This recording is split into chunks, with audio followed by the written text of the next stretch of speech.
Le blogueur algérien résidant en France, Amir Boukors, connu sous le nom de Amir DZ, a été arrêté et présenté, ce lundi 6 juillet 2020, devant les enquêteurs de la Brigade centrale de répression de la cybercriminalité informatique de Nanterre, Paris.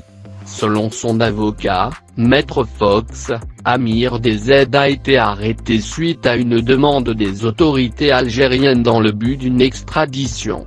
L'Algérie a demandé à la France d'extrader Amir DZ pour qu'il exécute ses peines d'emprisonnement dans son pays, a fait savoir l'avocat de Amir DZ, soulignant que 7 mandats d'arrêt internationaux contre son client ont été délivrés par l'Algérie.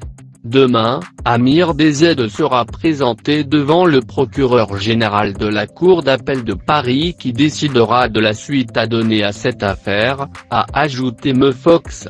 Le procureur va notifier officiellement les mandats d'arrêt, et la demande d'extradition à laquelle on va s'opposer. Ensuite, on aura une date d'audience plus tard devant le juge qui décidera d'accueillir favorablement ou non la demande des autorités algériennes, a-t-il expliqué, précisant que son client pourrait être placé demain en détention provisoire. Les autorités algériennes ont demandé à la France d'arrêter M. Boukors dans le but de l'extradition. D'accord ? Donc l'Algérie demande à la France d'extrader M. Boukors pour qu'il vienne exécuter ses peines en Algérie.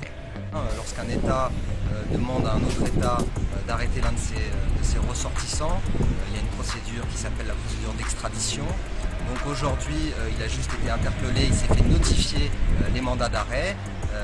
Donc il y a 7 mandats d'arrêt internationaux qui ont été délivrés par l'Algérie.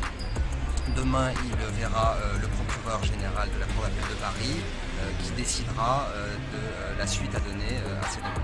Le procureur qui va notifier officiellement les mandats d'arrêt et la demande d'extradition à laquelle on va s'opposer. Ensuite, on aura une date d'audience plus tard devant la Cour d'appel de Paris qui devra décider d'accueillir favorablement ou non la demande des autorités algériennes. On saura si Amir Boukors doit être sous contrôle judiciaire, c'est-à-dire laissé libre et sous le contrôle de la justice, en estimant qu'il n'y a pas de risque de fuite de la France, ou si les juges considèrent qu'il y a un risque de fuite et ils pourraient donc le placer en détention avant que la Cour d'appel se prononce sur son cas. Alors c'est peut-être pas une question. L'Algérie, les autorités algériennes ont demandé à la France d'arrêter